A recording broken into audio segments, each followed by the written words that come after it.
How's it going, YWC? Guy on the internet who doesn't like reviews, bringing you a Impact Wrestling review, and I am very excited to do this. Why?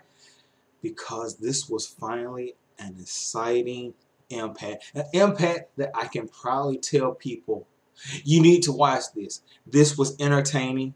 This had me on the edge of my seat. There was good wrestling, good storylines started, and they continued.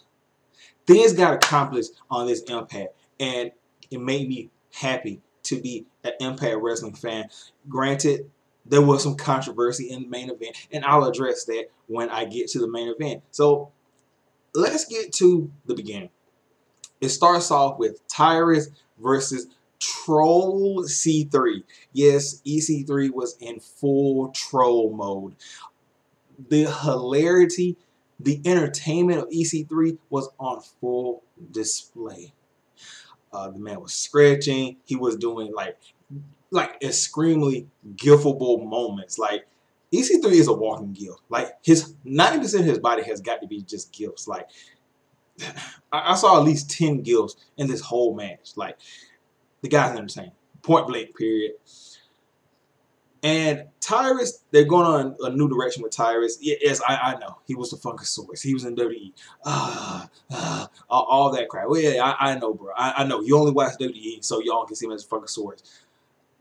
But this new Tyrus that they're doing in TNA or Impact, this is a serious Tyrus. This is a Tyrus that I could believe could be Grand Champion. I don't want to say World Champion yet, but it could happen. It could. If they keep on this same direction with some good storylines. I'm not saying like this year, maybe like what down the road, if they keep down this same direction, I can see Tyrus as a world champion because of how his character is now built, his moves in the ring and everything like that. And then that new, I think he's been doing the Tongan choke slam, but with the press down and the push up. That's really good. And I know. Tyrus beat EC3. Yeah, Tyrus is very fucking strong. Like let's take the Funkasaurus shit out of the picture, like completely. We're talking about a guy that can bench press 1,000. Is it bench press or was he doing like the bad shit? I forgot. But this is a guy that lifts. They just, whatever, lift. He lifts 1,000 pounds. So he's fucking strong. So him beating EC3, it's a shock, but then again, it's not a shock because of the build of the guy. Also, EC3, he's leaving, so you might as well put over Tyrus. Whatever. Then you have Fantazmo. I think he was defending his Triple H title. I think, if I'm not mistaken, or this was just a regular match between him and Braxton Sutter. It was a pretty good match. Pretty good. I would classify as an S division match. Braxton Sutter, haven't seen him for months. He loses this match. By the way, like I said, good match. He loses this to Phantasmo's Thrill of the Hunt. It was a fireman's carry to like a side slam or powerbomb combination, whatever. Braxton Sutter gets on mic and is like, so that's it. You know what? I'm done with this shit. Allie, she's dragging me down. I haven't been here for months. I'm not getting the respect I deserve. I'm a huge star. They aren't treating me like a star. And out comes Brian Cage. And Brian Cage, without saying any fucking words, just completely wrecks Sutter's shit. Hits him with the drill claw. And I like this direction. Mainly because it implies that Cage is in the X division. Because he's getting involved after an X division match, essentially. And with that, I know a lot of people say, oh, Brian Cage, he's so fucking huge. Why he should be in the heavyweight title. Yeah, he can do that. But the S division needs a spark. It needs somebody bigger than life. So a character that you haven't seen in S division. Something that makes you say, oh, wow, that guy's in S division. That's fucking awesome. And we can't say that Brian Cage can't hang in the S division. The guy does a lot of athletic things. You haven't seen him yet, unless you watch him in the past or Lucha Underground. But the guy, he can wrestle S division style. So him being in the S division, I'm all for that. I can't wait until they hopefully put the belt around this guy for the S division title. I can't see nothing but good things for this if they follow in the same direction. So moving on. Moving on. Oh yeah, you have Kongo Kong versus Joseph Park. It's Kongo Kong versus Joseph Park. I mean, what can I say? Kongo Kong wins with a splash off the top of the rope. And then Jimmy Jacob, he's like, you're going to bring this back. And then Kongo Kong starts choking Joseph with Jimmy Jacob's scarf. He's like, you know what, Joseph? We're just getting started. We're going to keep being more menacing, doing horrible things to you. And we're going to pick up the pace to do these things so we can bring back Abyss. So it continues that storyline. We probably won't see Abyss versus Kongo Kong until like a real pay-per-view. So I'm happy with this storyline and how it's continuing on. Next, let me see. Oh, you had I'm not going to talk about El versus the Rio like little thing where he's talking about how he should be the champion. Alberto Rio, he's decent on the mic for what he is. Like, you know, nothing special, but whatever. Oh yeah. Next you had, oh my god, fucking Hanaya. Oh my god, fucking Hanaya's hot. Versus Rosemary. And I thought this would be like a no disqualification match. But it just turned out to be like a regular match. It was good, you know, for what it was. But here's the problem. At the end of this match, it seemed like this was just a means to an end to keep Rosemary in the spotlight. Because Taya Valkyrie had some kind of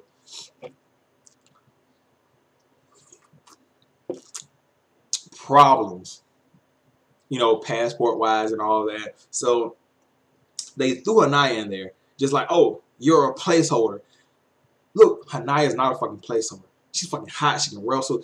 The woman is a fucking star. And I like seeing her on my television, like, or computer screen, whatever you want to say. And I can understand why Hanaya may have left. I mean, that's kind of like using somebody. You don't do that to somebody that's young, fucking hot. Like, I can't say that shit. No, she's fucking hot. Young. She can be a star for you down the road. A lot of potential. Why give her just the placeholder role? Like, just because Taya Valkyrie's not back. And then at the end, when Rosemary wins, she cuts a promo talking about how she's gonna get Taya back, that she's the alpha bitch. And out comes Taya Valkyrie, and it all just like hits you at once. You're like, wow, they fucked Hanaya. I mean, it wouldn't have seemed so bad if Hanaya hadn't left the company before these tapings and everything came out. But now it's like, oh, Hanaya left. Why did she leave? Oh my God, that's why she left. She might have felt disrespect. I'm not putting words into her mouth, put something else in her mouth. But I can see that if that's the case. If that's not the case, I'm wrong. Whatever. But Taya Valkyrie comes back. She calls Rosemary a bitch. They have a stare down. Taya attacks Rosemary, hits her with the Road to Valhalla on the steel steps. So they're renewing their rivalry. I can't really say anything bad about that, but the treatment of Hanaya, man, come on, Impact. At least you could have said, okay, we're going to transition you to another feud or something like that. But I don't know, like whatever. Then moving on, you have Taya Valkyrie stuff. Okay, the flashback between Eddie Edwards and Lashley. Flashback. Oh, the coordination thing where Laura Van Ness said that she's gonna have a commitment to her belt. Brazen Sutter come out. He said, "Look, I want me and you to be married to the belt," and she tells him, "Fuck no." Then Allie comes out and attacks Laurel. So at Crossroads, we're going to get Laurel versus Allie. Whatever segment. It was an segment. Then you have the main event. And this is what got people talking. Look, first of all, let me say this. Sami Callian versus Eddie Edwards was a fucking great main event. It had everything. It had great storytelling. It had great wrestling, and great character from Sami Callian. Um, at the end, Eddie Edwards, he wins with a quick roll up, and here's where the controversy starts. From the idea, this is where the idea see, oh my God, Impact Wrestling did something good. Now we have to find something to hate. Sami Callian, he attacks Eddie Edwards, hits him with a fucking shoulder breaker, and then grabs a chair and he places it on top of Eddie. And then he swings the bat, hits the top of the chair, and like hits Eddie Edwards in the face. Okay, it fits Sami's malicious, evil, vile character very well. It gives him that edge of danger. And okay, it sucks that Eddie Edwards got hurt. I really hate that shit because Eddie Edwards is a great talent, all that. But let's not act like Sami Callian hasn't done things like this in the past. His character is based upon strong style shit. Like they can't, like, I don't know if a lot of people saw this documentary where they were talking about Sami Callian before he went to WWE. He like, people can't even fucking stiff, and that's what the fuck I'm gonna give them every time I do malicious shit because it's stiff. There people want that pussy shit. He said that, and he does. He's been doing this shit for years. He's done it in the Indies. He didn't do it in WWE because of NXT and WWE stuff. But when he got back to the Indies, he started doing it. Then he did it with Lucha Underground, and now that he's done it in TNA. People are all pissing and upset because, again, it's TNA and people always have to find some kind of excuse to hate TNA to discredit what they're doing. Yes, the spot was dangerous. Yes, somebody got hurt, and I hate that. But let's not, let's not dispute the fact that people hate fucking PG. I know we're in a censored era, but people want to see shit like this. Not only does it add to Sami Callian's character as a vile and malicious heel, but it also brings eyes to the product. I enjoyed the spot. Even though I wasn't the one taking it, I enjoyed it from a television perspective. It was like, wow, this guy, Sami Callian, he's a fucking huge heel. He's evil. He's somebody that I can't fucking stand. But I respect him because he would go to those lengths. This is a guy that screams world champion TNA. This is a guy that should be holding your belt before the end of 2018 or the beginning of 2019. This guy's a fucking star. He can talk on the mic. He can wrestle. He does things that fit his character. Sami Callian, don't let this guy go anywhere. This guy should be a main tool for the building of the new Impact.